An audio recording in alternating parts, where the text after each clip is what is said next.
audience. LoveLine may contain sexually oriented content. Listener discretion is advised. 3, 1, go. Adam Carolla and Dr. Drew. LoveLine, coast to coast. Hey, everybody, it's LoveLine. I'm Adam Carolla. That's Dr. Drew. Phone number 1-800-LOVE-191. Dr. Drew, board-certified physician, addiction medicine specialist. Man, do you sound happy. Would you just run into Minka or something? No. No? No, I'm not that happy. Oh, all right. I've been running around. My flight got delayed. Oh, well, usually when you're calling from Vegas, you're loaded. You're not loaded.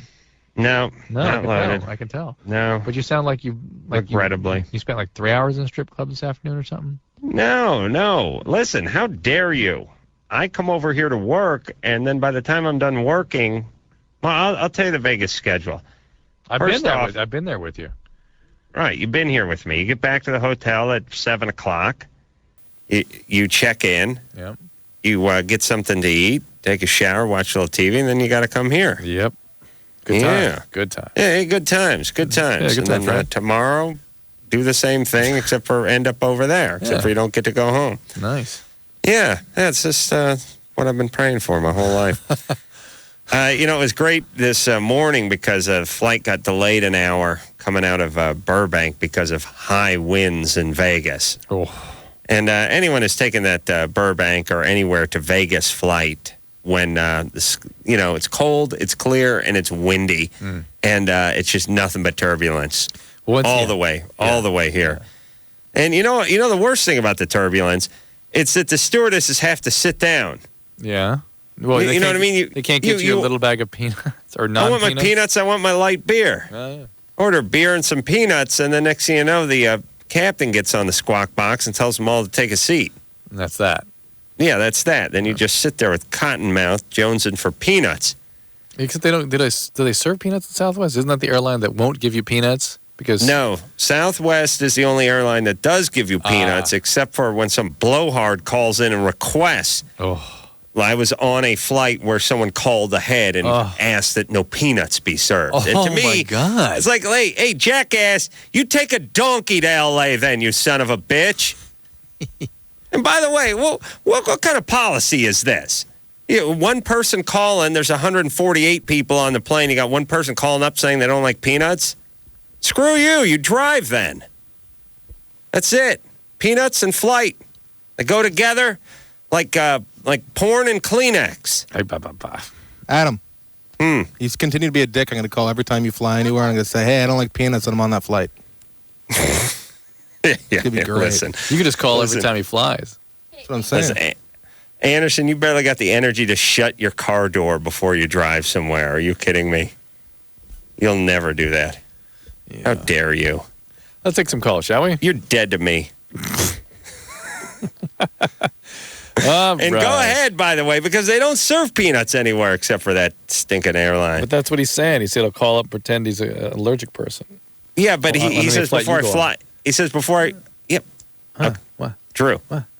Here's what I'm saying.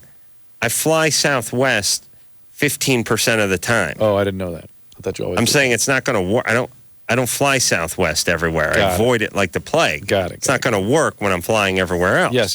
Got it. Those already hold the peanuts. Here's Desiree. She is 17. Yeah. Here we go. Desiree. Hello? Yes. This is where you talk. I'm sorry? Me All too. Right, hang up on her. I'm sorry, too. All right. Let's go to Opie. Hey. Hey. Okay, I wanted to know if there was any long-term effects, physical or mental, on abortion of the mother. Aborting the mother? No, not aborting the mother. The mother, if there's any effects on the mother. Yeah, there's lots of effects on the mother. It's a surgical procedure. They can rupture the uterus. They can cause infections and bleeding. It's rare. Talking about long-term stuff. Well, the uterus can actually seal shut sometimes and cause fertility problems or scarring around the tubes. Rare, very rare. The thing that's rarely discussed, coincidentally, is the fact that this does have a substantial impact on women emotionally. I even wonder whether there's some sort of a biological effect of going from pregnant to not pregnant because, boy, so many women are profoundly affected. They have remorse and they regret it. And I do lots and lots of physicals on women who are 30 and 40 years old who still talk with great remorse about having had an abortion and how it depressed them for a long time afterwards. So I kind of think it might even be just the biological effect of going from pregnant and then having that taken. Yeah. It'd be like someone letting you hold the Stanley Cup for just a couple of minutes and then ripping it out of your arms. I mean, for a male. Exactly. Right? All right? All right. But anyway, she'll get over it. Okay, thanks. All right. Okay. Good times. Don, 33. Yeah. Hey, my question is for Adam. Yeah. Mm-hmm. Adam, if you're literally a millionaire, literally, Literally. why are you flying Southwest, man? Oh, Don. I'll tell you, it kills me. It kills me. Because Burbank Airport does not see fit to have any first-class flights out of Burbank to Vegas. They just don't. I've gone over this a 1,000 times. You're in line with the rest of the cattle at that point. I mean, Not only that, but I'm not even paying for it. I mean, it's true. I'm literally a millionaire and could afford first class, but I would be flying first class anyway, not even paying for it. And then I sit home the night before and I see the commercials. $19 to Vegas. And I break the pencil I'm holding. yeah. You know what? you know how pissed off you are when you see it's only costing $19 for somebody else to fly you somewhere? Is that what it cost? It's each way. I saw the commercial the night before I left. Oh, my God. Just rubbing it in my face. $19 one way to Vegas. And if you got first class, it'd be about $800. But who cares? I'm not paying for it. I get this. Oh my God! And I said, you know what I did Adam, tonight? Adam, What? Forget you guys, the Crank Anchor crowd or Jackhole Production buying a condo out in Vegas. You guys need to lease time on a executive jet. Oh my God, Of Drew. course, that's what you have Let to me do. let me tell you where I sat on the flight out there, and Don, and then I'm going to shut up about this, but Don got me going. I sat on the seat that's in the very back of the plane, so it doesn't recline. Right. And by the way, go ahead and make the plane another 8 inches longer. Do you know what I'm saying? Mm-hmm. How many times you get stuck on that very back seat? I got stuck on the very back seat with a guy who was deceptively sloppy fat. Not big and rotund fat, sort of sloppy fat. Like he's wearing a black sweatpants and a black sweatshirt. And if you'd guessed, you'd say weighed about 200 pounds, but he really probably came in about 245. And when he sat down, it was like just putting a balloon of water next to me, and he was slopping into my seat. And then the guy to my right was just, decent-sized guy, probably about 200 and 210 pounds. So I got the 200-pound club next to me, to my right and to my left, and I got this guy spilling into my seat. I had to feel the warmth of his sweaty flesh all the way out there while we fought turbulence and couldn't recline the seat. And, the ultimate insult is the person in front of you reclines their seat. Of course. So now that thing's in your sternum, and I got sloppy fat guy next to me. And I was in between both of them. So painful, Drew. Hey, A big star like me. Yes, Don. the other thing that Wait, sucks I about lost him. Southwest for your situation is it sounds to me like you're constantly late. So that's why you wind up with the last seat on the plane, because they seat in order by when you get there and check in. So How dare you? Yes, I am constantly late. And that's the other thing, too. We book these flights a month in advance, but it doesn't matter. You still got to beat Fatty to the terminal before you get your seat. I know. Good times. Yeah, good times. Ryan, 25. Yeah, and by the way, I wasn't late. The goddamn plane left an hour late. Ryan. Thank God for my precious booze. Ryan. All right. Elliot, 13. Yeah, what's going on, Elliot? I'm going to a movie with a girl on Saturday, Cool. and I was wondering what's the best way to sneak your arm around her. Well, Adam, you did the big yawn, didn't you? Isn't that how you did it? I did the yawn, no, but they don't like that. Yawn and stretch. I did the yawn, and then I elbowed her in the nose. That happened to me once in high school. Seriously? Yes, elbow. I got long arms, Drew. Elliot's 13. He's practicing this. You were in high school doing that stuff? Elliot, what? What? I mean, what are you asking? I'm asking what's the best way to Just do it. If you would like your arm around her, just place it there. just What do it? movie? What movie you going to? Probably a guy thing. The guy thing. You know, Is it new? I don't know. Yeah, I don't know. I'm not sure. We haven't really planned it yet. All right. Does she like you? Yeah. All right. You asked her out on a date? Yeah. What grade are you in? 8th. 7th. 7th. 7th grade. Drew, Yeah. you're always older with the numbers. All right. Well, she's into you, so don't worry about it. That's what she wants you to do. She'll want that arm right around her. Yeah, and listen, you're not going to fool them into anything. No. I mean, look, here's Drew. Why are you trying to fool? She wants your arm there. Do you want it there? Put it there. But here's what I'm saying. Well, let's talk honestly for a second here, Drew, about how this works. All right. Like, you can fool women into thinking you're different than you are, and that will help you. You can fool them into thinking that your lifestyle is different than what it is. And perhaps you have more money or you lead, you volunteer more. There's all sorts of things like this. But outside of roofies, you're not really going to fool them physically. Right. They'll see that coming. Oh, yeah. In fact, they kind of hate it, right? It kind of looks lame. That's that sort of weakness that they don't like. Yeah, they don't like a guy sneaking up on them. Yeah. No, they like a guy who's in command, not abusive or controlling, but just sort of comfortable in the situation.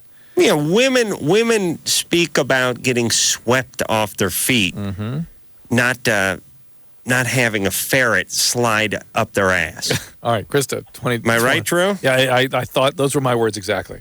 Krista, 20. Hi. I had a Hey. question.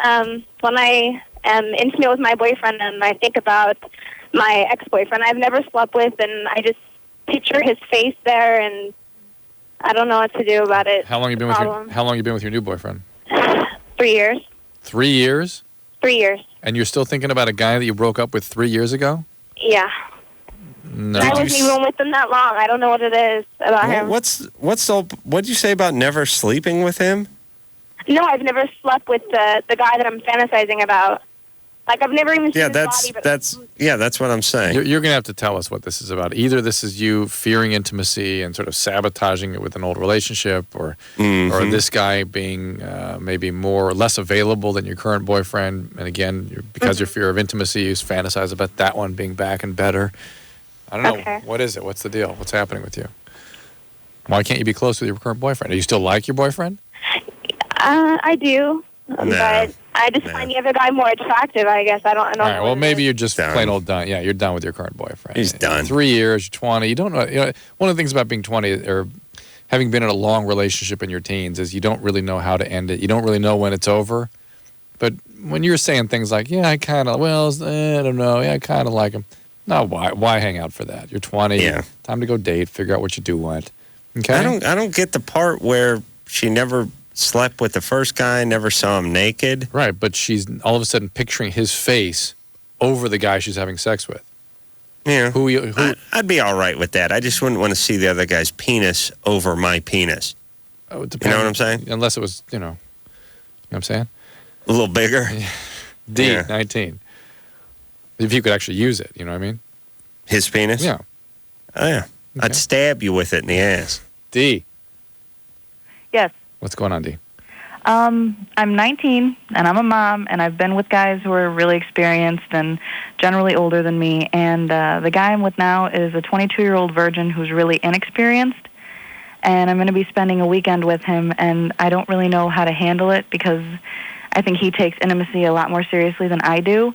Yeah. And I love this guy. There's not a question there. We dated when I was younger, and then we got back together now. And I don't really know how to handle the situation and how to tell if he's ready, or he hides his emotions a lot. And Well, Adam, how do you tell when a guy's ready? He gets a boner. I think it's even simpler. It's like you got a pulse. Well, he goes away with you for the weekend. no, I'm going to visit him. Oh, well, he lets you visit him. That's how you know when that's he's how you ready. know, right. But wait a minute. What's the part where he is more intimate than she is? More or interested what was that? Yeah. He's a lot less experienced than I am, and he takes intimacy a lot more seriously. And I don't want to pressure him at all. But Do you mean like having sex with someone implies marriage? Is that what you're saying, or what? pretty much, he had his first kiss when he was 19, and he hasn't kissed anybody since then. What's up? Well, this guy's got a good rap at him. What's up with this guy? He was hiding behind religion for a while, I think, and he was really confused, and he didn't want to get hurt, and yeah, and I mean, I don't think kissing is really serious. Obviously, I have a kid, and that was an accident, but it's just, I don't want to pressure him. I don't want to make it awkward, and I don't want to mess up our relationship because I really do care about him a lot.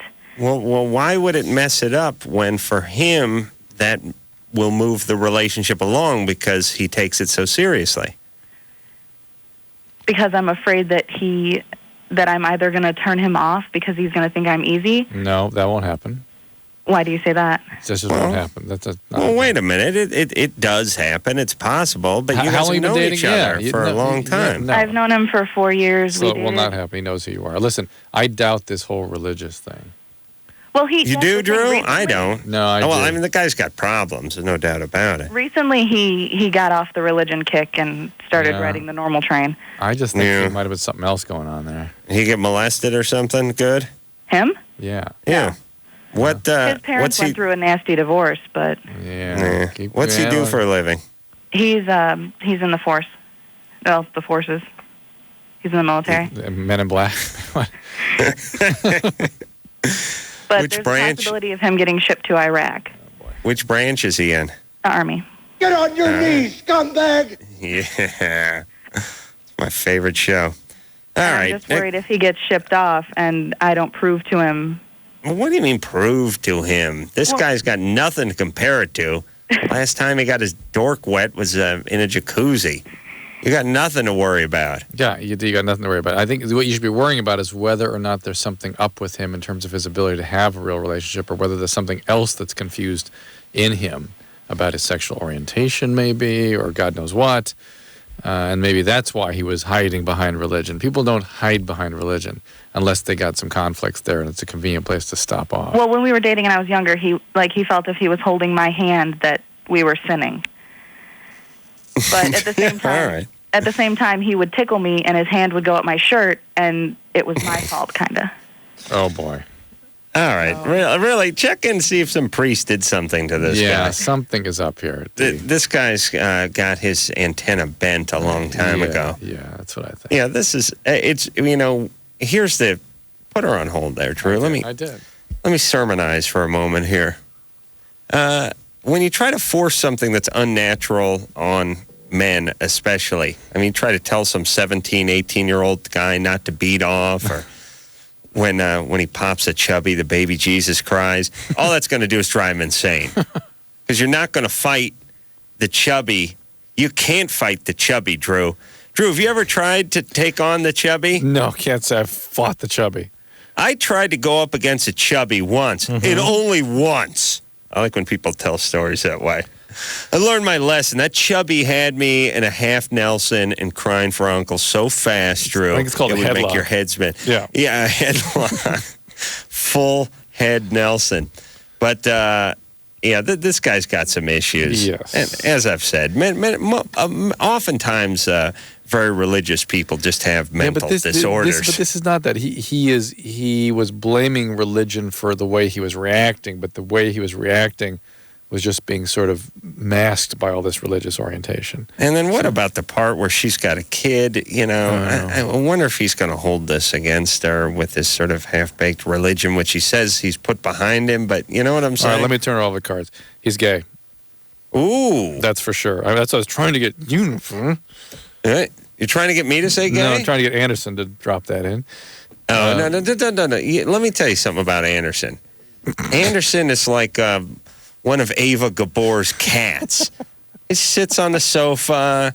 You can't open the door and tell him to go outside and make a poop. He goes when he wants to go. He does what he wants to do. Adam, you try and listen to yourself 2 hours a night. It's tough. Jesus Christ. No, I really think there's something going on with that man. Really? Yeah, it's my sense. Just the story just didn't fit otherwise. He's gay. Yeah. There. All right. You could have just said it yourself. I did. Let's talk to Jody real quick here, who's a Southwest employee. Is that right? Yeah, that's right. He's 21. What's going on? Jody? Yeah, hey, Adam. You guys Hey, what's going on? Good times. Well, you were commenting on having no peanuts on the flight, and it's only because people are allergic to peanuts, and that's why they call ahead. Yeah, Jody. I know. I know it's not just some mad peanut terrorist who's doing this. People are allergic to them, and here's my feeling. F you. Well, Take a that's donkey. true. I Yeah. like the peanuts too, Adam. I do too, and so do the other 123 people on the flight. And here's the other deal too. I got a couple. Everyone who's allergic to something. First off, only 10% of you are actually allergic to whatever it is you think you're allergic to. The rest of you are just hypochondriac pussies. And all you guys with the peanuts and the dust and all this kind of stuff, I'd love to see the actual percentage of people who could get killed by a peanut as opposed to people who claim a peanut could kill them. We all know these screwballs, don't we, Drew? Mm-hmm. And here's their whole life becomes about imposing their neuroses on the rest of us. And as a society, I would just like to slap them and tell them to go home. Drew, am I right or am I right? You're right about those type. There is a genuine thing of peanut allergy. It does exist. There is. But it's a very, very rare thing. And there's debate about whether the sort of airborne quality is. Yes. I mean, you would be dropping over whenever you walk through a restaurant then, really. Of course. You couldn't go to a ball game. And you know what I'm saying? Yeah, and you should really be restricting your movements to the point that you maybe shouldn't be taking open flights like Southwest where large groups of people are gathered together in tight spaces. Yeah, if there's no peanuts on this flight, there could be a couple loose ones from the last flight. Or someone in their purse or something. Yeah, who knows? I told them once I like peanuts. They got me like a garbage can of peanuts and dumped them in my lap. I mean, I've eaten peanuts from flights I've taken before. You know what I'm saying? Yeah. All right, so really? I'm just saying there's too many pussies in this country that are screwing everything up for the rest of us. And if I actually believed it would kill them, I would have some sympathy for them, but I know it doesn't. What? Very small percentage. Thank you, Drew. People drive me nuts. And Drew, you're more outraged about these people too when we're off the air. It's just you become Jimmy Carter on the air. Pussies. Thank you. I like your idea that the masses suffer at the hands of the few. That's a problem as far as I'm concerned. Of course it is. Here's the deal. Pussies. If something happened to you, something horrible happened to you, or you're born with some affliction, that's horrible, and you're going to have to spend the rest of your life dealing with it. But it's not society's issue. Society shouldn't punish you. Society shouldn't abuse you. But that's about it. Mm-hmm. You don't get to affect the other 125 people. Mm-hmm. All right, Drew. What's the matter with you? What are you doing? Reading in there? No, I'm listening to you. I'm listening to you. No, you're all off tonight. You're distracted. What's going on? Is the TV on in there? No, nothing. You've been sitting there all night like a. What are you talking about? Are you high? On a penis. You just Well, you've been a little bit of a ranch, a little bit puffed up tonight, a little bit puffed inflated. up. But you just sit there. You just. Well, how would you like me to support you? Those pussies. You know what I'd like? I'd like a yes'm. Okay, yes, sir, Mr. Corolla. Let me get that right. Yes, sir, Mr. Corolla. Yeah. Yeah, so you get silence or you get. All right, buddy. All right, that's the way you want to play it. You can play it that game, my friend. No, I'm on your side. And let me tell you something about revenge. Yeah. It's a dish best served cold. Okay? Okay. Enough said? Yeah. Okay. Let's take. Yeah. Yes, Mr. Corolla. Yes. Okay, work on that. All right. We'll take a little break. LoveLine. We'll be right back. Every hour, 2 Americans under the age of 25 are infected with HIV. Protect yourself. Call toll-free 1-866-344-KNOW.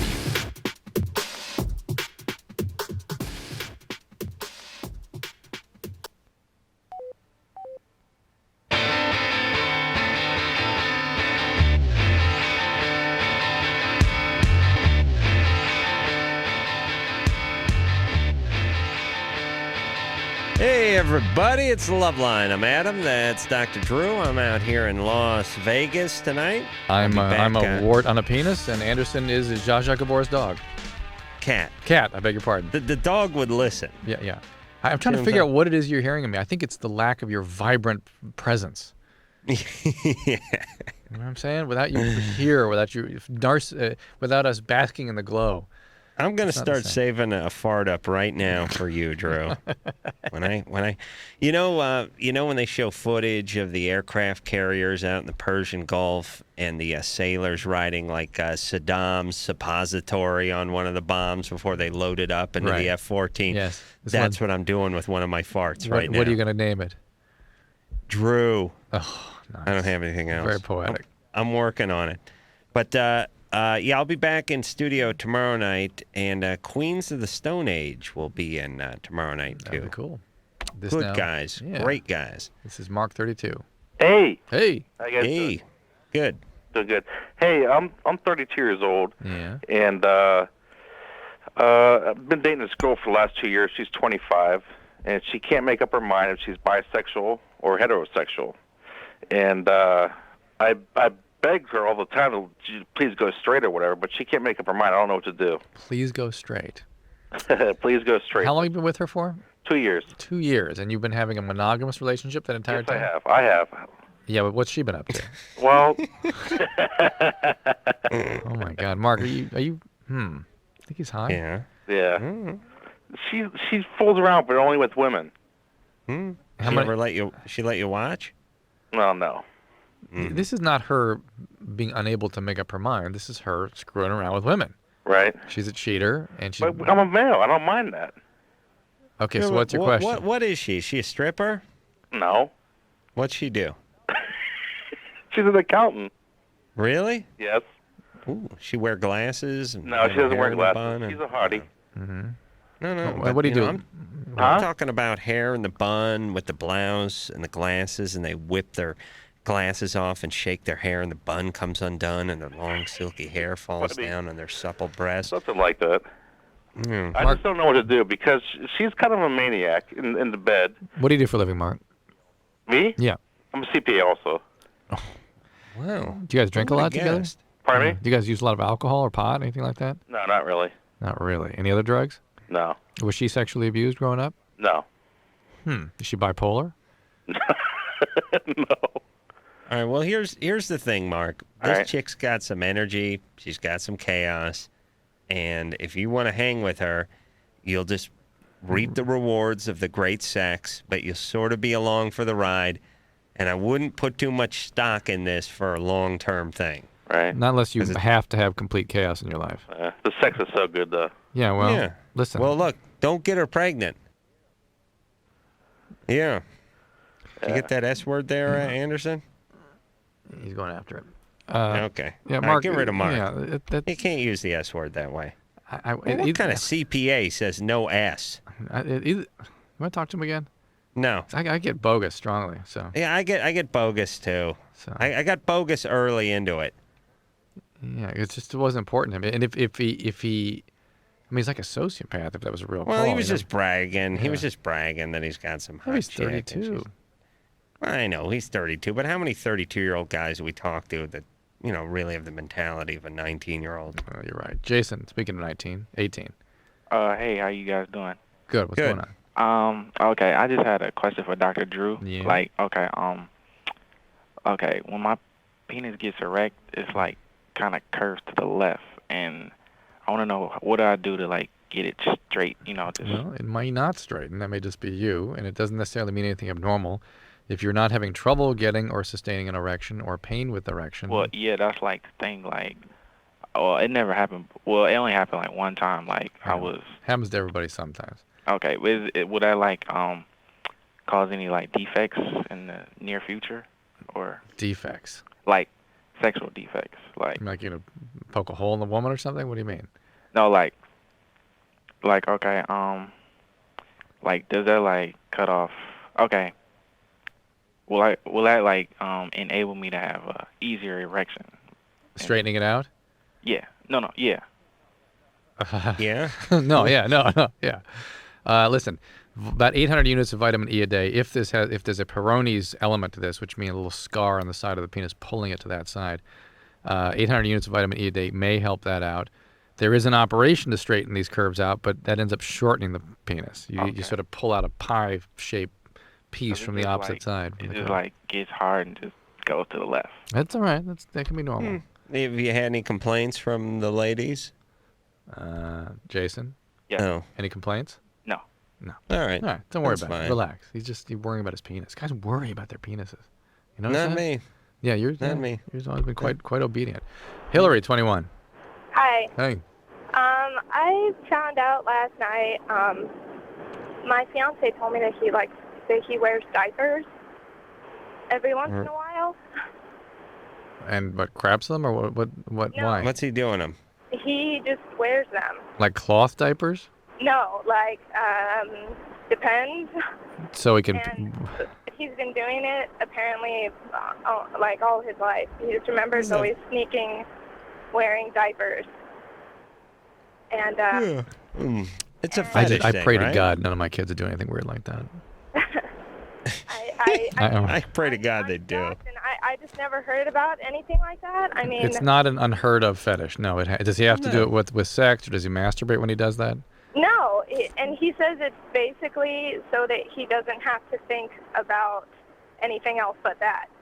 He does it, and then afterwards he has to try not to think about it because he knows I'm coming home, and it pretty much ruined our sex life because he said that what he would want to do is get it off of his mind, so he would jack off, and that's the only thing that would take his mind off of it.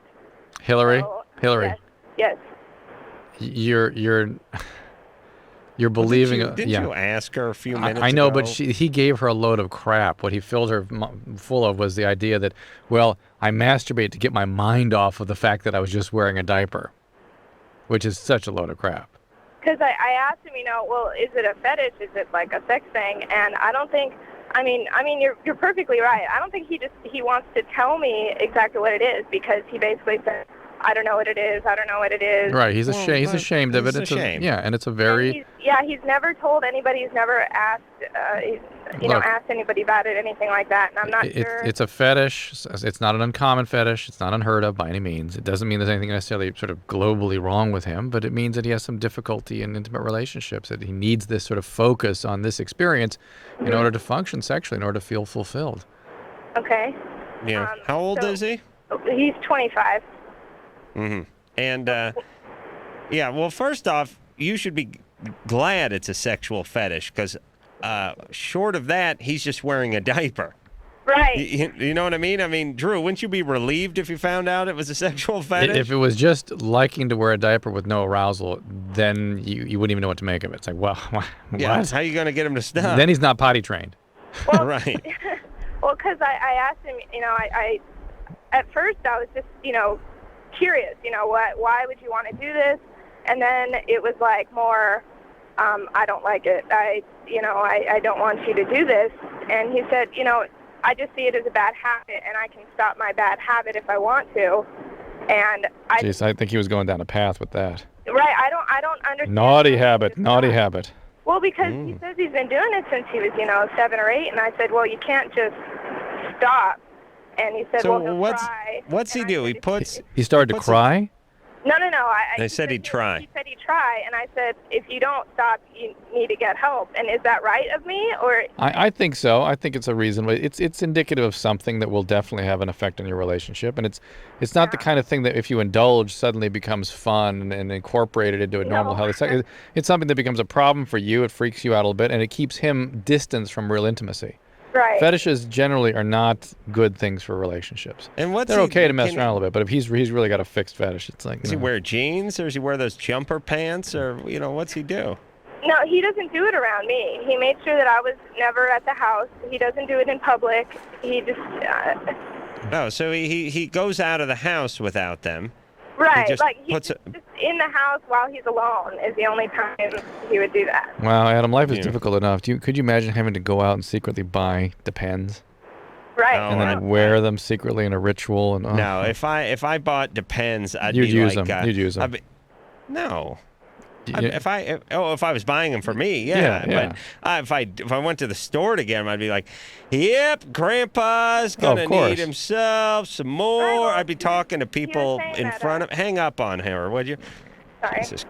That's all right. She's interesting. No, but all right. I was just going to do a little comedy thing there. Go ahead, Grandpa. No, it's all right. It's great. Listen, why do you get so upset at people just interrupt you when you're starting down a diatribe? Not in the middle. I just think it's weird when you're doing a thing like when you're talking and people like just start talking right into you. People do that all the time, though. They don't realize that you're going to keep going. I know that you're going to keep going, so I shut up. There was never a pause. I know. What do you mean? It's hard to read. Let me tell you. I know in your head it's obvious, but it's not that easy to hear it starting up. I know I've learned how to watch out for it. But an average conversation. I didn't stop. There wasn't an look, I'm talking on you right now as you're making a statement. You're not talking on me I am. right I'm now. stepping on you right as you finish a statement. And when you're starting a diatribe, you usually start out with a statement and then it rolls, and people jump on you right at that statement point when your inflection is building, but people aren't used to hearing that. We should have this conversation off. Drew, you're not a human being. That's why. No, I noticed that a lot of people do that, and makes you mad. Of course, it makes me mad. But here's what I'm saying, Drew. No, how can it be me? I'm not talking over me. Okay. Jackass. Listen, Drew. Yes, go ahead. I was in the middle of talking, and she just started talking simultaneously, and then we were both talking for a spell. Okay. So I told you to get rid of her. Okay. Now I'm willing to listen to what she has to say, but I don't. I fear that it's not going to add anything. Oh, well, that goes without saying. Okay, but let's talk about this, Drew. Yeah. Jesus Christ. These things scare people because it smacks of bigger things. Yeah. I mean, human beings react this way, right? Right. It's like on the animal of seeing something that or smelling something funny. They react. Yeah. I mean, as human beings, we're almost sort of trained. It's an unspoken thing, but when someone is doing something that is considered very much against the norm of society, we think, what else is there? Mm-hmm. And it's not even a social normative. It's just a behavior that just is nonsensical. It doesn't fit our sense of reality or how people work. Right, but we're not. The idea that this guy wears an adult diaper when he's around the house. Really, physically, the act itself really makes no difference to anybody. Right. It's just there must be something driving this, and that's what we're reacting to. That's right. And that's what she's reacting to, and she's right. And she wants him to get help, and that's great. And maybe it's something that's easily dealt with. But it means something. It's usually trauma survivorship, some sort of trauma. And I was reading something about fetishes the other day, and they were saying somewhere embedded in each fetish is some sort of sadomasochistic impulse. You mean some reason to have hurt yourself? And just some power imbalance, some creation of a master slave or a mom and a dad and a baby, some sort of acting out of what ultimately is an S&M impulse. Well, good times there, buddy. Yeah, what can you say? All right, should we take a little break? Yeah. Who do we got when we come back? Well, you want to talk to somebody who's mad at you about your comments regarding peanuts? Yeah. You want to do that? Yeah, I'll make the prediction right now. How old is the person? 50. 50? It's her son. Okay. Got a son who's allergic to peanuts. Yeah. Maybe died, maybe went into anaphylactic shock or something like that. Uh-huh. And how dare I? Right. All right. I'll be back to make short work of this person after this. LoveLine, we'll be right back. Call on the 1-800-LOVE-191.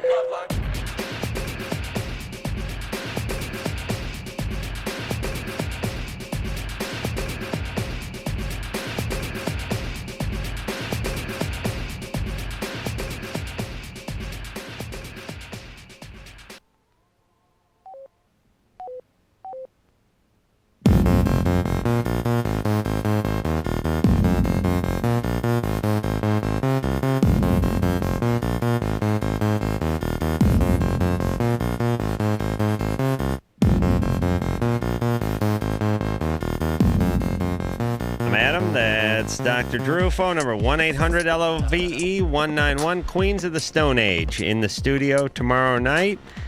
Andrew. Here you go. This is Margaret, 50. Hi, guys. Hey, Margaret. Hi. Hi. I've got an 18-year-old son. He's allergic to peanuts. He's almost died 3 times. The last time was just from being in the room where peanuts had been before, and his airway closed off. We spent the day in the hospital. I don't know what to say. Well, here's what I'm saying. That your son should definitely not fly Southwest, right? But can he fly any airlines? Well, they don't have peanuts on all airlines. Yeah, well, Drew just said that he shouldn't be in an enclosed space. Right, with our airline that sells peanuts, or where there might be peanuts. That's the point. Yeah, but you realize it's a lot more than just flying airlines. I mean, of course. I mean, this is an awful thing to live with. How am I going to send him away to college in September? Well, you know, he entered a room that a peanut. Okay, it was Halloween. The teacher had handed out Reese's candies to the class before his for Halloween. He knows my son is allergic, so he didn't have any peanut candies for my son's class. My son walked into the classroom and noticed his throat was getting tight. He doesn't carry an EpiPen with him? Of course, he carries 2 EpiPens. And that didn't work? Yeah, the EpiPen worked, but we have to go right to the hospital after that. But I mean, it worked for 15 minutes, and that's all. But I mean, look, it's definitely a sad situation. But where can he go? I mean, if that's the case. Well, I don't know. I mean, he certainly shouldn't be in the air. He shouldn't be in an airplane. I know that, but don't you think that it's your responsibility to raise awareness instead of laughing? Because it's very, very, very scary. Try being him. Try being him for a day. It's scary. He can't. Well, I know, but I don't know what's raise awareness going to do. I don't know. But maybe it'll stop people like you from laughing about it. I'm not laughing about it. I'm saying I was mad because I couldn't get my peanuts. I don't blame you. You know what? I adore peanut butter. I grew up on stuff. Me I too. haven't been able to eat it for 18 years. But I don't know any other way to try to keep my son safe and try to teach him to be safe. He's on his own, you know. He's 18. But I just want to know how he could if a class before his class had peanut butter cups, like Reese's peanut butter cups in the class. How does he go to a grocery store? How's he going to a liquor store? It's in the air. He doesn't. He doesn't go into bakeries. He doesn't walk down certain aisles in Costco or the grocery store. He cannot. He can't take that chance. But the point we were making is that for that 1% of the people that claim to have peanut allergy that truly have them, they should not be in enclosed spaces. They should not be up in the air. They're going to have to adjust their life in profound ways that aren't going to really be affected by anybody else changing their behavior, because these things are in the environment and they're going to have to take responsibility for that. Yeah, I know that. And that was the point we're making. Well, can he go to a ballpark? No. He cannot go to a ballpark. He cannot go to the circus. He cannot. But do you think that peanuts should not be sold at Dodger Stadium because of him? No, because he doesn't care about baseball. Okay, that's the anyway. only. But let's say if he was a passionate love for baseball. Then I don't know what I would do. Then I would. You think peanuts should not be sold at Dodger Stadium? No, I think in other baseball parks, I think it's in Canada, they make an area in the seating area where it's. That would not be safe for him, though, because he'll walk past peanuts. Well, I don't know then. I don't know what I would do. I'm about to send him off to college in September. The college cafeteria is filled with peanuts. I don't know what we're going to do. Where's he going to school? Georgia. I don't want to use the name of the school. What if they're listening? You know what I mean? I was only there yesterday. What do you mean, what if they're listening? I need their cooperation. All right. To help. Oh, please, Anderson, stop that. Yes, go ahead. I need them to help keep my son alive there for 4 years. He has to be able to eat healthy food. He has to be able to walk into the cafeteria and not die. Where's his dad? Where's his dad? Mm-hmm. His dad's at the hospital right now. He's a doctor. Okay. He is. You want to talk to him? No. He's not here. He's in the hospital tonight. Okay. All right, good times. Yeah, well, all I'm saying is it's a horrible affliction that your son has, but I don't know what society is really going to do to help him. That was the point we were making, was that you were making in a comedic way, but that we shouldn't be, should the rest of us bear the burden for his condition? Yeah, I mean, my point. Should we not serve peanuts at any ball game, at any stadium, because the possibility is that one person might have an allergic reaction? No, that person's going to have to adjust their life. Unfortunately, it's horrible for that person, but you can't expect millions to change theirs because of it.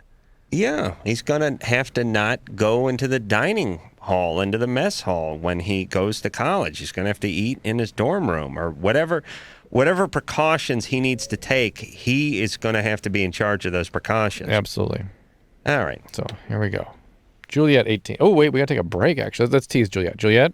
Yeah. Hi, what's going on? I just had a question about my sex life, I guess. Go.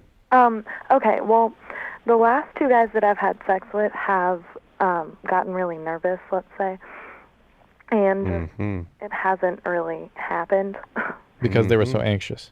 I guess so. Why do you think they were so nervous? Smelly foo-foo. I don't know. Well, one was my boyfriend, and the other was just like a longtime friend of mine. So there shouldn't really have been any nerves there. But so I don't really know what's going on. All right, well, we got to explore this a little bit. Okay, so the last two guys she was with lost their boner, right? Right. Yeah, that's enough to screw with a lady's confidence. Yeah. All right. Well, we'll get into Juliet after this. Here it is. Bottom line, it sucks being single today. Tons of lame people and no decent prospects. Call the Dateline. Call the Dateline. Call the Dateline. 1-877-889-DATE. LoveLine will be right back. So get your problems ready. Ready.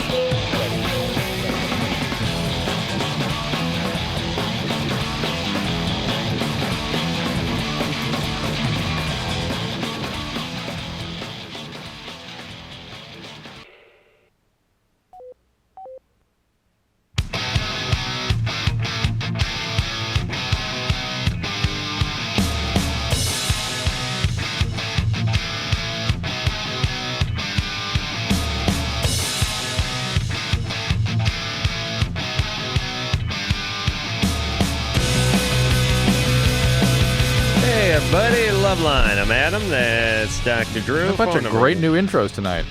Yeah. It's a good song. I like that song. Who is that? 1-800-LOVE-191. Who's that? Adonis. The Donnas. Nice. Yeah, sounds good.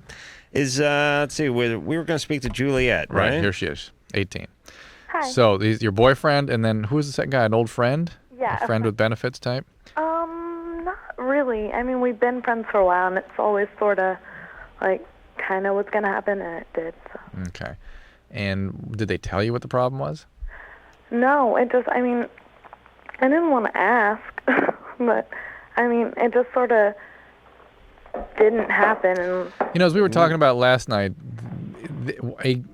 women don't realize this, but a substantial portion of that problem is from guys sort of being too excited. Yeah.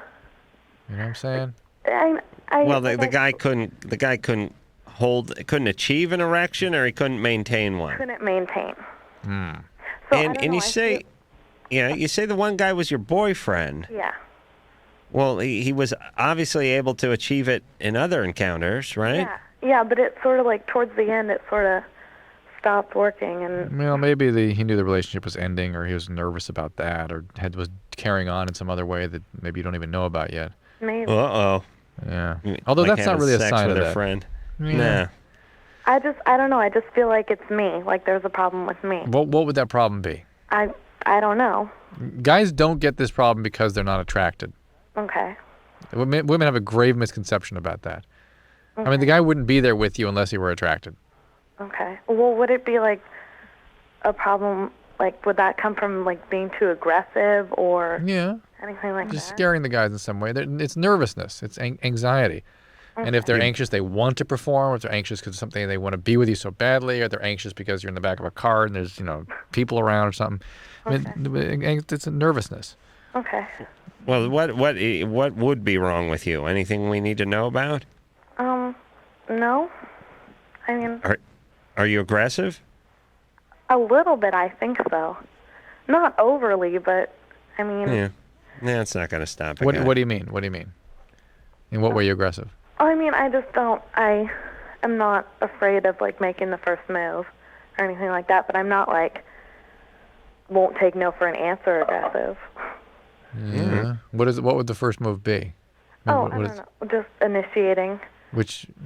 And that's it. And then you'd hang back after that?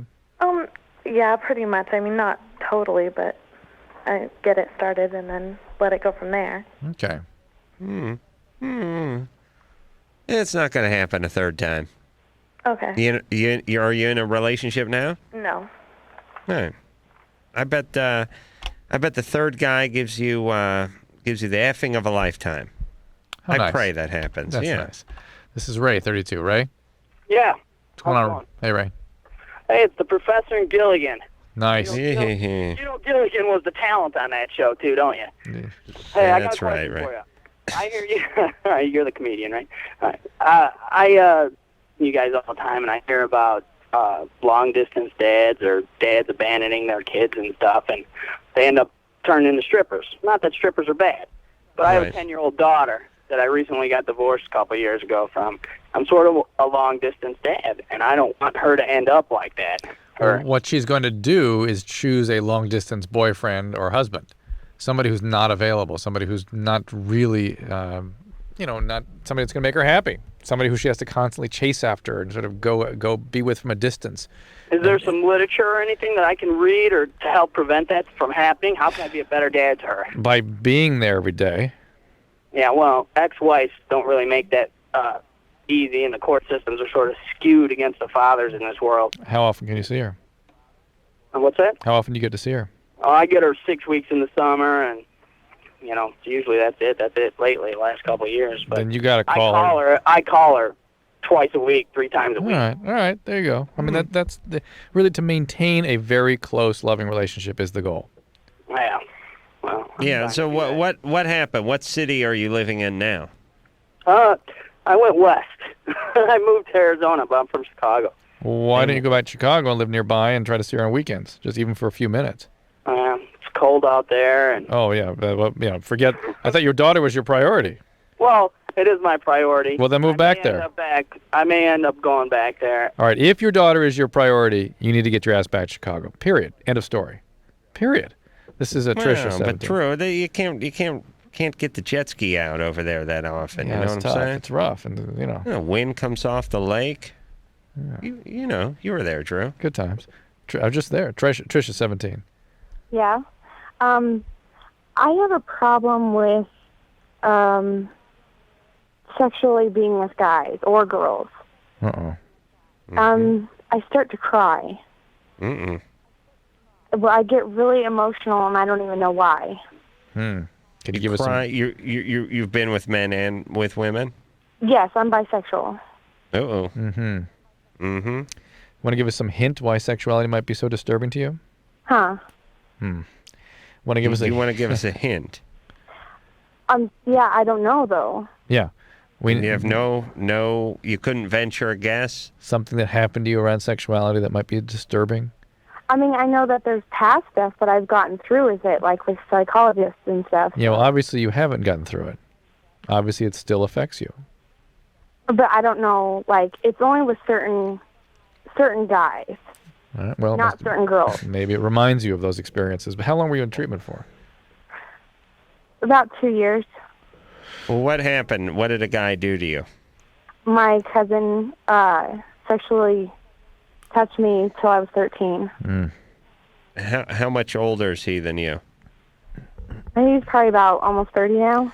Well, I would imagine that situations sexually where you feel sort of out of control or pinned or frozen or threatened would be the ones that would trigger those sorts of feelings.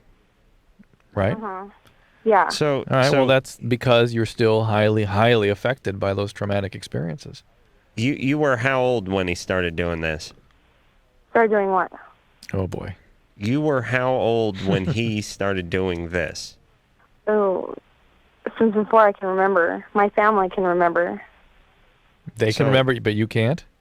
I can remember, like, being 6 years old and 7 and stuff, but I can't remember before that. How is it they can remember, meaning they knew this was going on but didn't put a stop to it?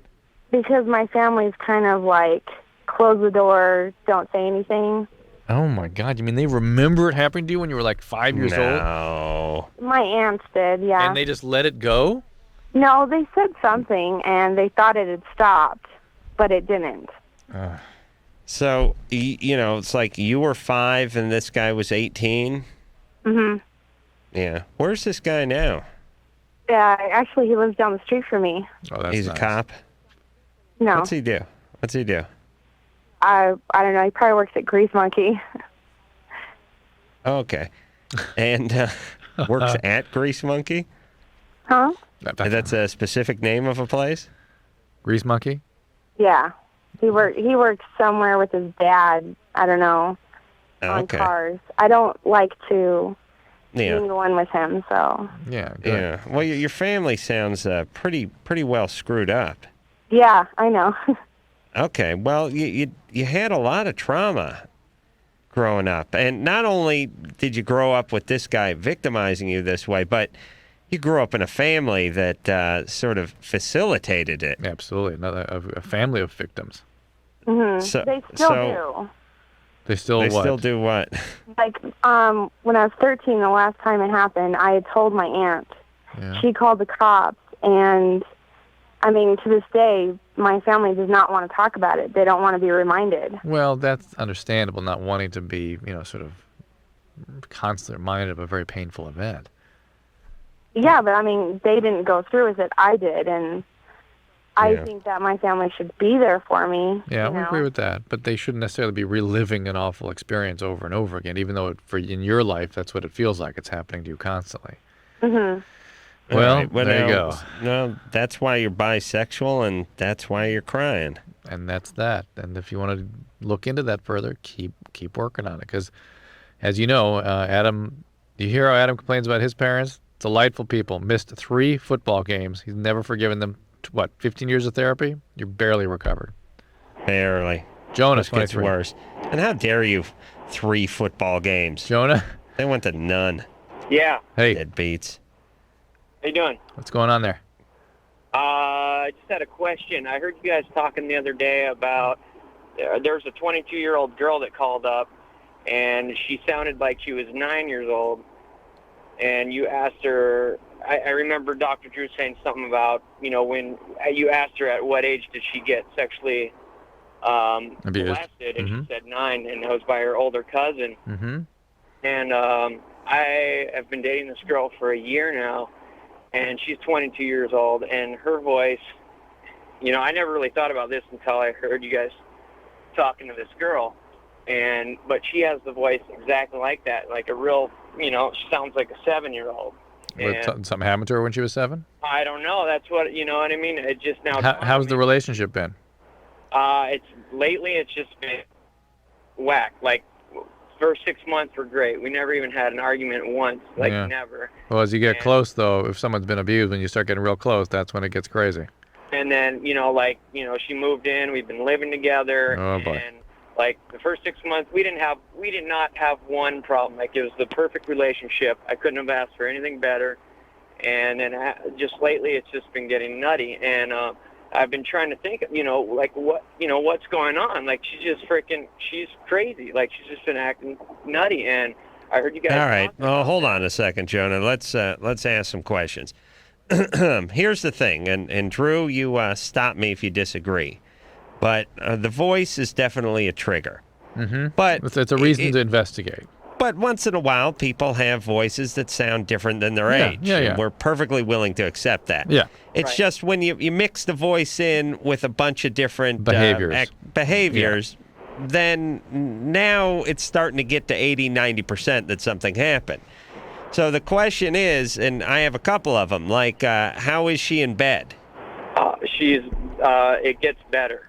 Like, there's nothing wrong. But is she wild? Is she wild? Is she crazy? Yeah, because, like, her attitude, if you met her, you would think that she's just a total laid-back, reserved, like, real, calm. But, in bed, she rocks, you know what I mean? All right, but that's not a good thing, Jonah. That's what we're looking for. Well, rocking is fine, but crying and asking you to tie her up and beat her and that kind of stuff, that's something she else. doesn't do that. Like, the sex has been getting better, though.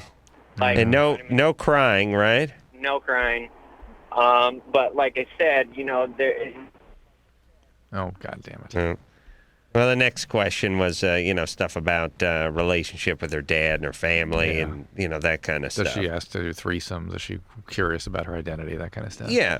Here's the deal. If you got that little girl voice, and everything else is just fine, and it's just in a vacuum, then you just got the little girl voice. But if you have the little girl voice and there's a bunch of chaos, then there's something there. Is she questioning her sexual orientation? What do you mean? No. Does what she do you mean? Does she think about it? Does she talk about threesomes or anything like that? No. What's she do? What's she do for a living? She's a dental assistant. Aha. Okay. Well, she may just have the little girl voice then. Drew doesn't believe it. Neither do I. But she's not. He's got to investigate. He got to look into it a little bit. Something's up. All right. Something's up. And what's he going to do? So what if she was abused? What's he going to do? You going to dump her just because of that history? At least he'll understand a little more about what's going on in this relationship. And if it's something he really values, he can get some help managing what's going on interpersonally. Because by himself, he's going to continue to feel like he's in the eye of a hurricane. Daryl, 19. Yeah. I had a question. If you got, I got like a bend in my penis when it's erect, and it doesn't bother my girlfriend or anything, but it bugs the hell out of me. Didn't you hear we were talking about it earlier? Oh, where you know? I just got on. Okay. Sometimes it's Peyronie's disease. It can be improved with vitamin E, 800 units a day. Vitamin E. Yeah. I was wondering if that, or if there's some kind of corrective surgery or something. There are, but if you're not having trouble getting an erection, sustaining erection, that sort of thing, don't do it. I mean, it just shortens the penis, basically. Oh, yeah? All right? All right. All right. All right, good times. All right. All right. We don't need to take those calls anymore. Yeah. What is Jessica 20? Oh, hi. I've been together with my boyfriend for like about 10 months, and we were kind of kidding about like having a threesome.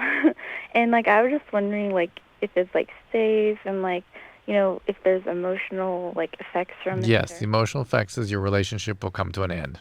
Really? Yes. Usually, yeah. No, almost without exception. Now, maybe not immediately. Unless both of you are just sort of nutty and it becomes right. a lifestyle. Right. No, it's pretty serious, I guess. So. Yeah. Well, who brought this up? He did. Okay, he wasn't kidding. He wasn't kidding? No, he's not kidding. You're kidding. He's not kidding.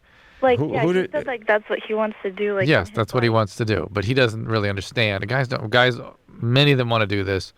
Very few of them understand the full impact of actually going down that road.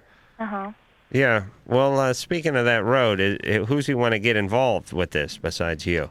He didn't say. Like, I don't know. We didn't like pick anyone. Of course, he's expecting Jessica to go out and be the bait. Well, yeah, she's got to. You have any girlfriends he likes? Like he had like I guess one friend in mind. That's his friend. Oh my God. That's the girl. Jessica, just stop deluding yourself. He's got a master plan at work here. And do you like her? Do you think she's cute? I never met her. I don't know. So he was just talking about her? No. Like, I don't know. And then, like, he went to a club, and then, like, he made up this person to, like, see if I would go along with it.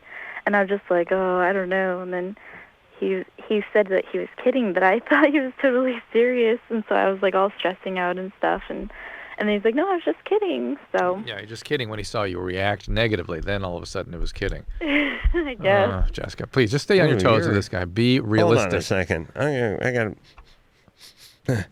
Yeah, Jessica? Uh-huh. Junior college? Huh? Junior college? Am I in college? Yeah. Yeah. Junior college? Yeah. Okay.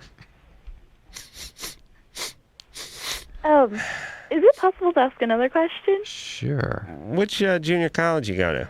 Oh, I go to a four-year university. You go to 4-year? Yeah. Which one? Cal State Hayward. Oh, okay. Hayward? Yeah. What the hell is that school? I don't know. Hayward? Right. You don't... I've heard of it. I think I heard I smelled junior college on you. What's wrong with my nose? Well, California State. Oh, okay. But still. I know. It's almost a junior college, but it's still not a junior college. What was your other question? Admit I was wrong. It was about, like, yeast infections. Yeah. Because, like, Maybe that's what I was smelling. those don't smell, interestingly. Not really. Because, like, I've been having the worst problems with it. And then like I would try to call my doctor or like Kaiser, and like they would never like see me. They would only prescribe something else. So I was wondering like if there's like a way to totally solve it, or like if I just have to keep taking different stuff. Here's the basic on this, that there are plenty of over-the-counter medications, Terazol, Monostat, this sort of thing, gyne-lotrimin. Make sure you use the creams and not the suppositories, because sometimes the suppositories don't get into all the crevices in there. I even took the pill too, the diflucan. Diflucan, I was going to say, is the other way to try to eradicate it, but if in spite of recurrent treatments with the over-the-counter cream and a course of diflucan, you have to go back and get a pap smear to make sure there's not some other kind of infection that's really not a yeast infection, or you may just be one of these people that has recurrent yeast infections. You should get a blood count, or blood sugar count, and a thyroid test just to make sure there's not something going on metabolically to predispose you to it. But you may just be one of these people with recurrent yeast infections. But there's no way to like cure it or whatever. Adam, did you hear what I said? I'm still baffled on the junior college thing. Okay, good. Yes, there are ways to cure it, but some people just have recurrent infections. They just have it. That's just some people, but that may not be you. You need to get a workup first. Okay. All right.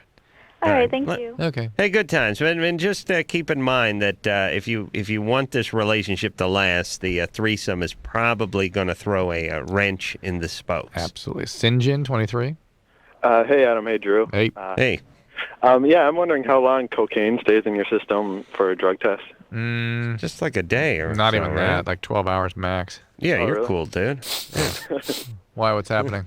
Well, I need to get a job or whatever, take a test to get a job at Target. So. Oh, Target, yeah. Yeah. The only place more stringent than Target is Walmart. Yeah. Drug testing.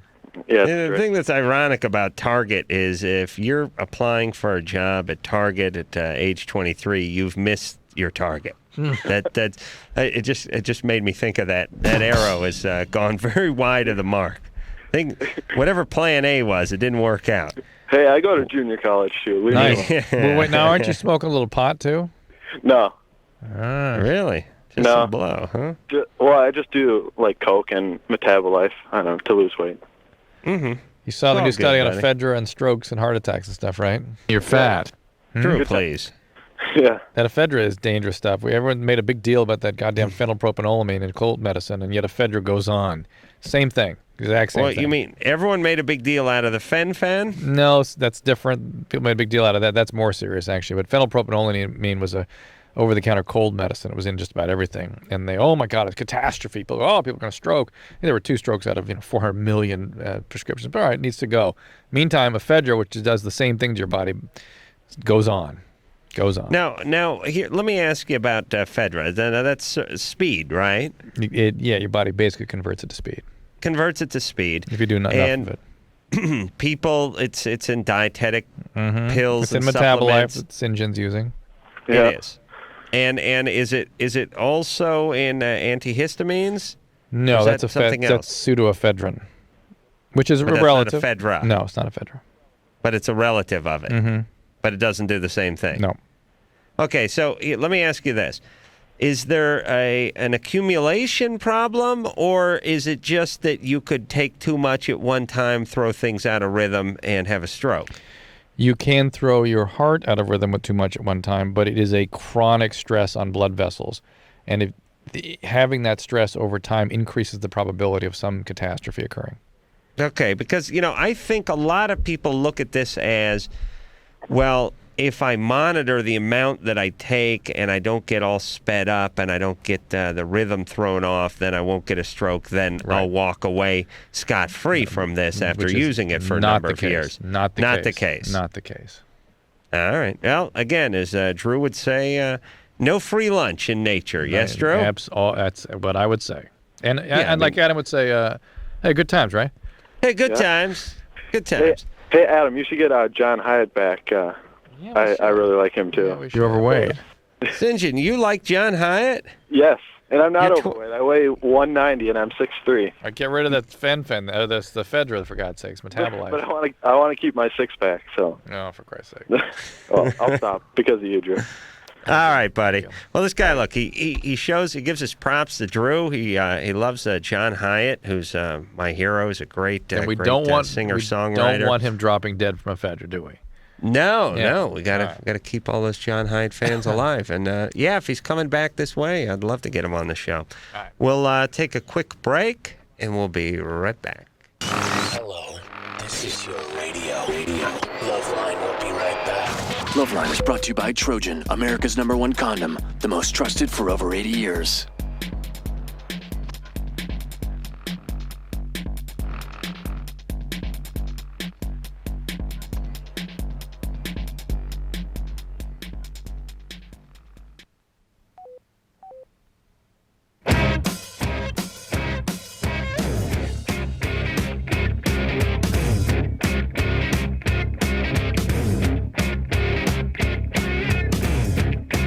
Hey everybody, it's LoveLine. I'm Adam. That's Dr. Drew.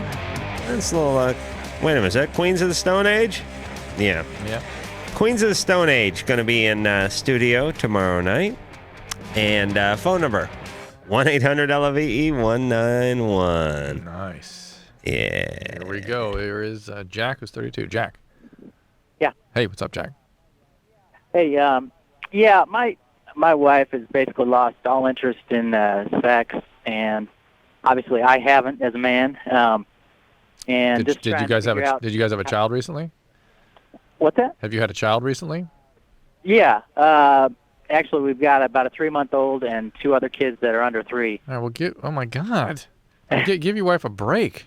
Well, it's just that it's been getting progressively worse for the past 4 or 5 years. And how old are they?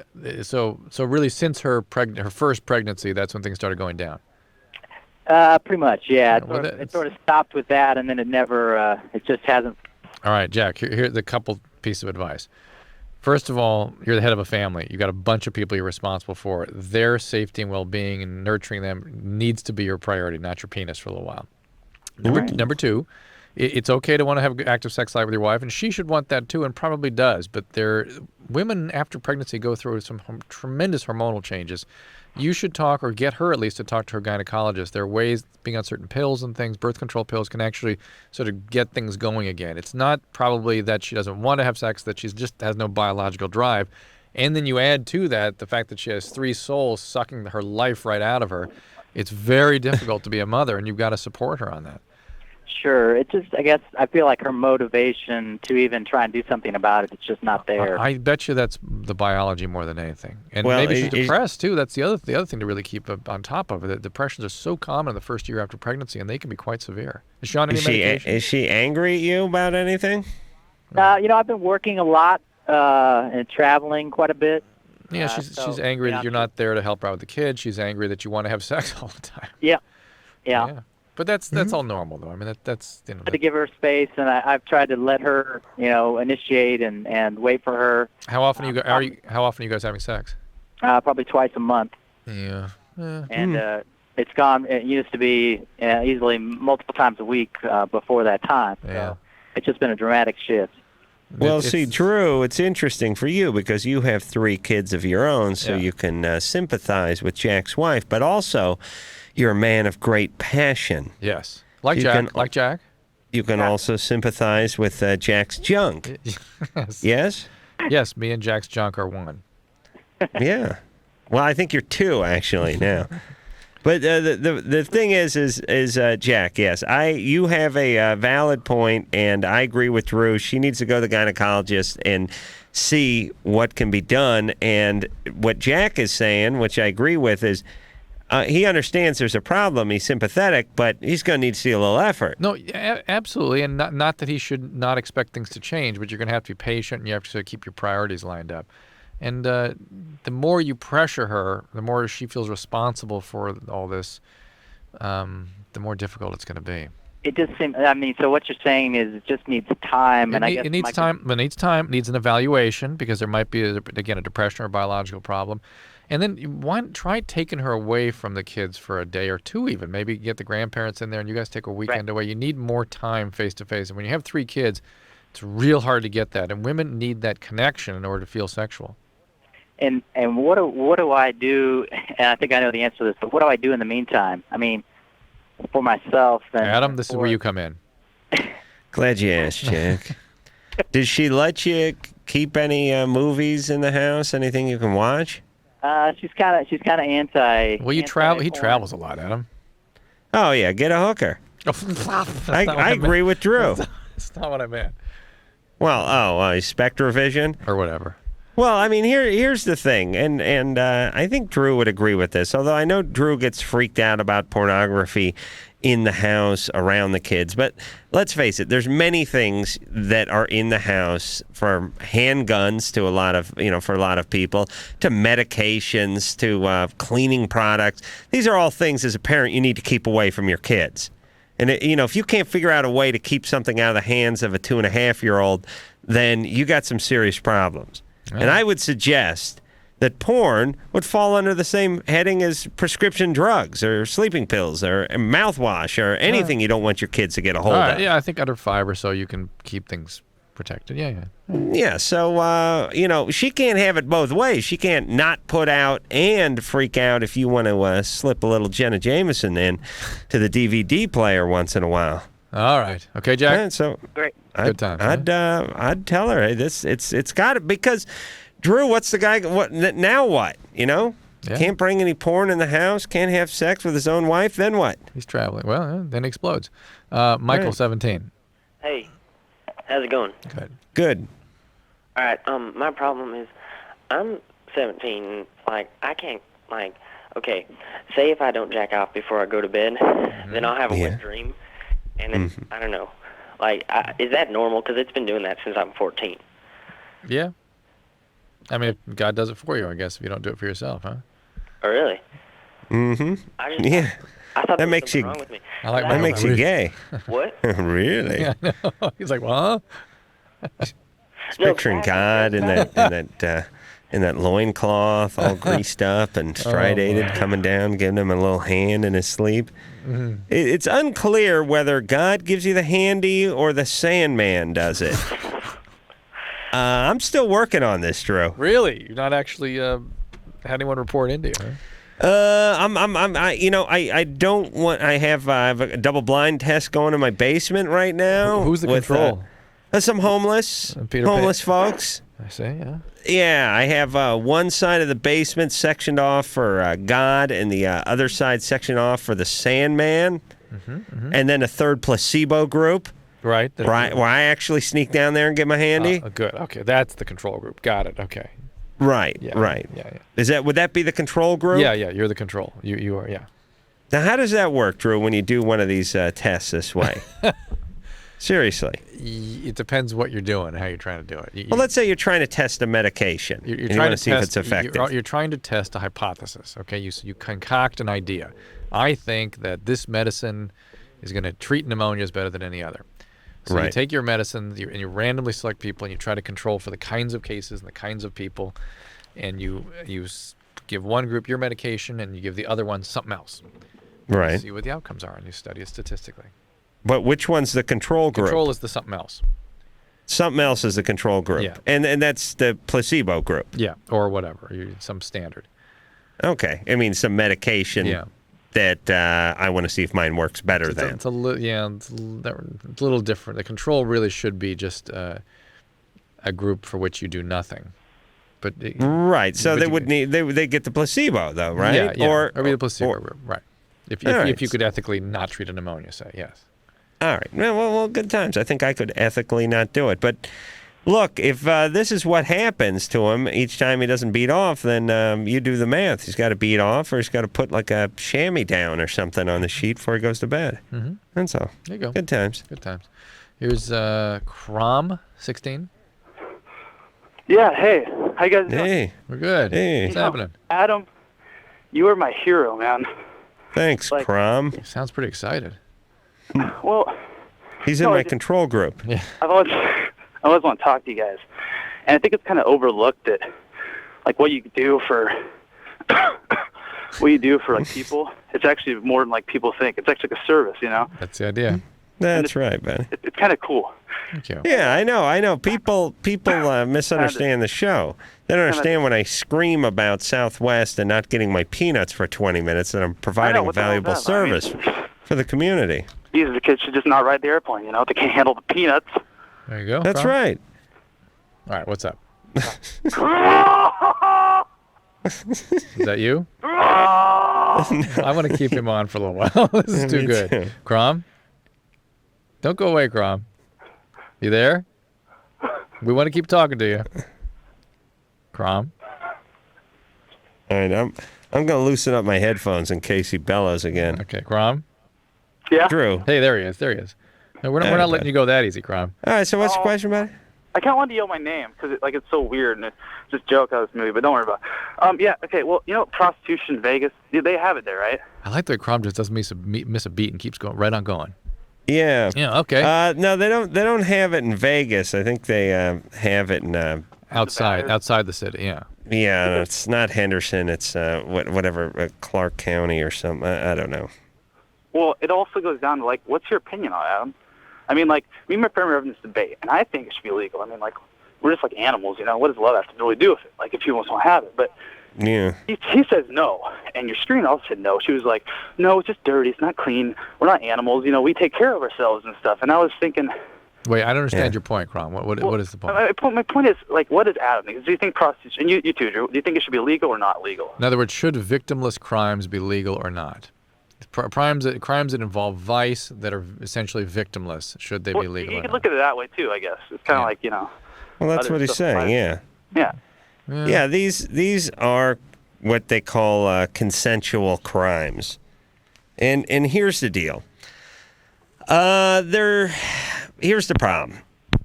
Did you get rid of him, please, Drew? Yeah. All right, buddy. I think it should be legal. I think anything that is been going on for thousands of years and we're not going to get rid of needs to be sort of legalized and dealt with. Controlled, contained. Yeah, it's not an endorsement for it, but it's saying, hey, it exists. It always has. We make attempts. They don't work. It's really the same thing with drugs. But there if is that- somebody Yeah, go could ahead. do away with these things, that would be great. But they can't do away with these things, so we need to sort of be big boys about it and face up to it, because when we don't, that's when the trouble begins. Do you think? I mean, yes. Do Sorry, you think Drew. though it changes the sort of character of a society that doesn't try to illegalize these things? I don't believe it's the greatest reflection. I mean, on one hand, well, you have a society where prostitution and drugs are legal. On the other hand, you have a sort of honest society that's able to take a look at their foibles and, approach them realistically. So I'd kind of rather live in that society myself. I mean, the problem is you make drugs illegal, and what happens, I get my car broken into and my stereo stolen so a guy can get his crack. Right. And there's, I mean, how many murders are related to this each year? You know what I mean? How much money does this cost society? I mean, and it's the same with prostitution. You make it illegal, so you get pimps, you get the wrong people getting the money. I mean, think of what something like drugs fund. Yeah. Think about all the Oh, I know. cartels. Oh, Think yeah. about all the weapons that are bought. Think about all the abuse and murders. Just think about where these billions of dollars each year. Think about the hands these things are. Who's this ending up in? Whose pockets are these in? So that's a pretty big issue too. Seems to me that the Nevada has a pretty decent handle on it. Yeah. If a guy wants to get laid, he drives 50 miles out of town to one of these ranches. He plunks down his $200. He gets laid. She gets an AIDS test. He puts a condom on. He has a cocktail, and he goes back to his truck route. I mean, it seems to have been working okay. You don't hear a lot of complaints, do you? No. Seems like we could work something out. Yeah, I'm all for it. Time for a break. Legalize prostitution. All right. All right. All right, we'll take ourselves a break, and we'll be right back. LoveLine, back in a minute.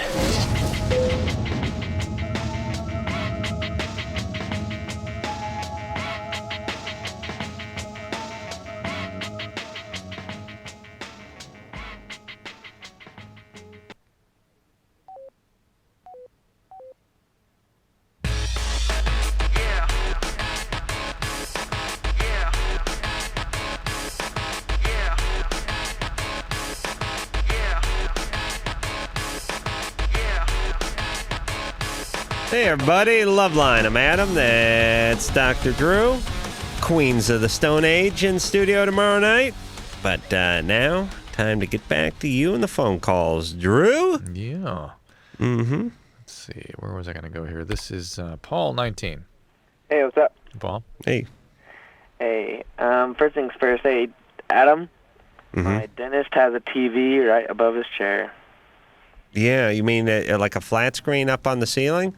No, it's more like a wooden box, and it has it's like a 13-inch TV and he gives you a remote to it too. Nice. Ah, that's nice. But you do have the fear that the thing's going to land on your nuts at some point, don't you? Oh, it would land like on your chin and your chest, but yeah. Oh, okay, all right, and then roll over and crush your nuts as your face was disfigured. Yeah. Yeah, I wish more dentists would do this. Like I said, every time I talk to a dentist, I get that was the last conversation I had with the dentist. He's like, yeah, I know guys who've got TVs on the ceiling. Hey, yeah, that's great. What's their number? Dentists are full of dentists. I don't know why they have no shame in this, but if I owned a business, like when I was a carpenter, I didn't go to people's houses with a hand plane and the hammer that Michael Landon used on Little House on the Prairie and go, yeah, I work with these guys. They got power planers, they got joiners, they got carbide tip blades, they got all that stuff. It's great. Yeah, it's great. Not me though. I got a stick with a rock tied on the end of it. You have Jesus' tools. Yeah, I borrowed Jesus' stuff. Yeah, but they got it. It's great. Oh, yeah, it's great. Yeah. That's all I get. All right, Paul, is that it? Paul? Yeah, I got a question about masturbation. Yeah. There we go. I live in a Mormon household.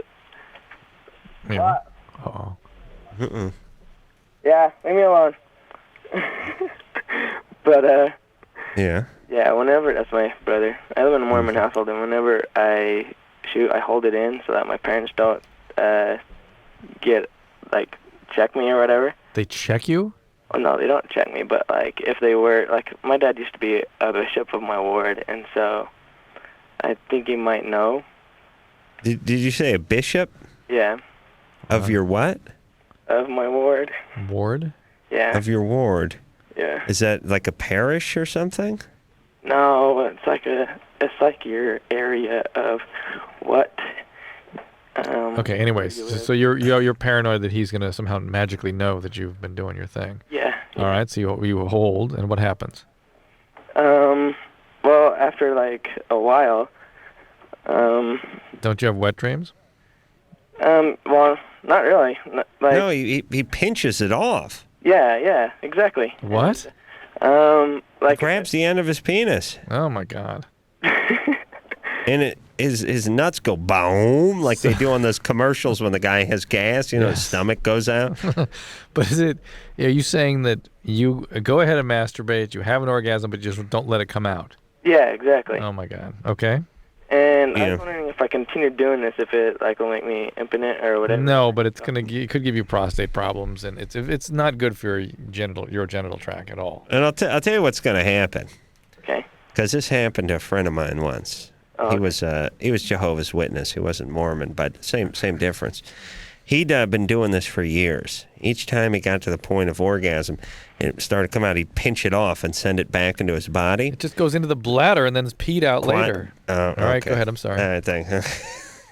All right, Drew. All right, let's go, Drew. Adam, all right. If I knew you were telling a joke, I would have stayed out of the way. I thought you were serious. Okay? Okay. All right. Hey, I got another thing. Yeah. Drew. Sorry. Sorry, Adam. No, I'm mad at Drew. You're fine. What if Drew, Adam, what if I... Adam, think about motivation. What's in it for me? What is in it for you? Right. Think about it. Shut up! I'm telling a story. And I was going along with you, and like, oh my God, I can't believe this guy thought it was coming out. It just goes back into the bladder. Okay. I had a friend who was Jehovah's Witness who did this for years. Hey, you're such a good story. Just gonna jump in. Just gonna jump in. Completely bought it with you and was going along with you. Well, go along then. Go ahead. Finish up. Okay. No, I want Adam to finish up, not you, Paul. Oh, no, finish the joke? Adam, what do you think? Think of my motivation. I'm trying to interrupt you. I don't want you to tell No, the joke. I don't believe there's any evil or malice. It's just you're so goddamn uncomfortable all the time. You always have to finish everyone's thoughts. Just relax. All right. What's up with you? Jesus Christ. Are you done? I had a good joke here. Go ahead, I'm ready. It's waiting. All right, so you know this friend of mine? Yeah. Yeah, my Jehovah's Witness friend, Drew, that I've never, ever brought up to you ever. Yeah. Like, I have a friend who's Jehovah's Witness. Go ahead. Well, where's Paul now? He's talking to his dad. Well, no, I want to tell Paul. All right. Oh, go ahead. Yeah. Yeah, okay, Paul. Anyway, buddy, good friend of mine, right? Okay. Jehovah's Witness, right? Okay. Guy had the same problem. He pinched his dork off each time. He did this for years. He didn't want his parents to find out. Then one Thanksgiving, they're saying grace, and they just break grace, and they're handing the mashed potatoes to him, and he vomits up like 4 gallons of semen all over the table. I mean, it gets all over his aunt, gets right in his dad's face. I mean, it was a disaster. The food actually was carried off the table by a wave of semen. Off. Yeah, washed it off. So that could, thank you, that could quite possibly happen to you. That I hope not. Please, no. It could, and it does happen at family gatherings. Like I said, Thanksgiving, it happened to this guy. Hey, you know what's really great, Adam? Yeah. Tara just asked if it was a true story. You see how convincing you are, Adam? I know. Why am I punished for telling good stories here? Oh my God! All right, jackass. Okay, very quickly. This is Corey, 26. Hey, Drew. I just wanted to tell you that I just saw you talking about dildos on the History Channel. Wow. Yeah, my girlfriend came in because I'm a big Adam fan. I know everything about him, by the way. Even when he goes off and screams at me because I ruin my jokes. Join him enthusiastically in his stories. Yeah, Drew, you're too self-absorbed. I mean, let Adam get a word in edgewise. Yeah, buddy. Oh my God, Corey. Oh my God. Yeah, and my girlfriend came in and said, stop watching crap all the time and put on something educational. And I turned to the History Channel, and there was Drew talking about dildos. Nice. Was it the history of sex thing or something? Yeah, something about the ladies in the 20s used trains to masturbate or something. And then you said now they use dildos or something, but I turned the sound down like Adam does to watch the, porn part of it. Very nice. So Whoops, sorry. Sweet. So what? You didn't what? I didn't, listen to you. I just turned the sound down. I appreciate that. To watch. Good man. That's good man, Corey. Nice. Well, we got to take a break. All right, there, Drewski. Yeah. All right. Here we go. Yeah. Okay, so I know there's nothing wrong with me. So what's up? So I was like you, and I used to think that these Datelines were totally cheesy. Why can't I meet anybody? But I tried everything else and thought, what the hell? So I called the Dateline and actually met a cool guy. I called the Dateline and I hooked up with some cool people. Believe it or not, other normal people are out there looking too. 877-889-DATE. 1-800-LOVE-191. We'll be right back.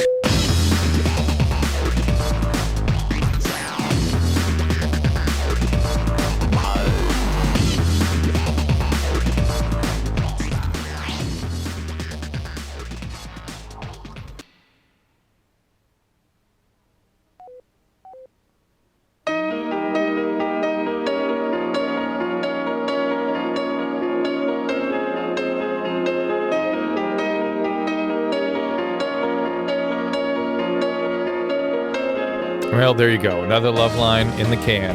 A lot of great new intros tonight. I hope we'll continue playing them from now on, yes? Fantastic. Queens of the Stone Age tomorrow night. Until then, though, this is Dr. Drew on behalf of Adam Carolla saying mahalo. Naughty habit, naughty habit. This has been LoveLine. The opinions expressed on this show are not necessarily those of the staff, management, sponsors, or this station. The producer for LoveLine is Ann Wilkins Ingold. LoveLine is a presentation of Westwood One Entertainment.